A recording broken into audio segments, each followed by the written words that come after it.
વીટી સિડા મહામંત્રી જૂનાગઢ જિલ્લા કોંગ્રેસ સમિતિ હાલમાં સમગ્ર દેશની સાથોસાથ રાજ્યમાં પણ આચારસંહિતા અમલમાં હોય લોકસભાની ચૂંટણીના અનુસંધાને ત્યારે વંથલી માણાવદર વિધાનસભામાં પણ પેટા ચૂંટણી છે ત્યાં પણ ઉમેદવાર નક્કી થઈ ગયા છે।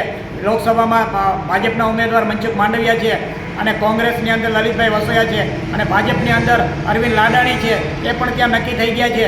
અને ત્યારે ગઈકાલે ભારતીય જનતા પાર્ટીના લોકોએ કોઈ પણ કાયદાના ડર વગર આચારસંહિતાને ધ્યાને લીધા વગર વંથલી માર્કેટ યાર્ડ એટલે કે ગવર્મેન્ટની માલિકી ગણાય તે ગવર્મેન્ટની માલિકીમાં 500થી 1000 માણસોની સભા કરી અને સભા બાદ વિશાળ ભોજન સમારંભ રાખ્યું। તે ભોજન સમારંભમાં જાણવા મળતી વિગતો મુજબ 300થી 350ની થાળી હતી અને તેવી થાળી વીઆઈપી જમવામાં આવેલ અને કોઈ પણ કાયદાનો ડર નહીં। જ્યારે કોંગ્રેસની સભા હોય ત્યારે અધિકારી LIB આવી જાય તો ત્યાં LIB નહોતા, કેમ કોઈ LIB રિપોર્ટ નથી કર્યો। આજે તે ઘટનાને 24 કલાક બાદ પણ કોઈ ગુનો દાખલ વહીવટીતંત્ર તરફથી આપવામાં આવેલ છે। શું તાલુકા વિકાસ અધિકારી કે તાલુકા મામલતદારશ્રી કે નાયબ કલેક્ટરશ્રીની પણ ત્યાં જ કચેરીઓ છે, એમના ધ્યાને પણ નથી આટલો મોટો ચૂંટણી ભંગ કરેલ, આચારસંહિતાનો ભંગ કરેલ છે ભારતીય જનતા પાર્ટીના લોકોએ।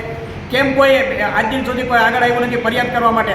શું મનસુખ માંડવિયા જેવા લોકસભાના ઉમેદવાર હોય, કેન્દ્રીય મંત્રી હોય, એનાથી કોઈ ચૂંટણી પંચ ડરે છે? ચૂંટણી પંચે સ્વતંત્ર અને નિષ્પક્ષ કામગીરી કરવી પડે। ચૂંટણી પંચ સ્વતંત્ર છે, શા માટે દબાઈ છે? શા માટે આજ દિન સુધી ફરિયાદ નથી કરી? એટલે ના છૂટકે અમે જૂનાગઢ જિલ્લા કોંગ્રેસ સમિતિ વતી લેખિતમાં અમે રજૂઆત કરી છે અને તાત્કાલિક ચૂંટણી પંચ ફરિયાદ દાખલ કરી અને એક દાખલો બેસાડે કે ખરેખર ચૂંટણી પંચ નિષ્પક્ષ છે, કોઈને પણ છોડતું નથી, કોઈ પણ કાયદાનો ભંગ કરે એની સામે ચૂંટણી પંચ કાયદેસરની કાર્યવાહી કરવા મક્કમ છે।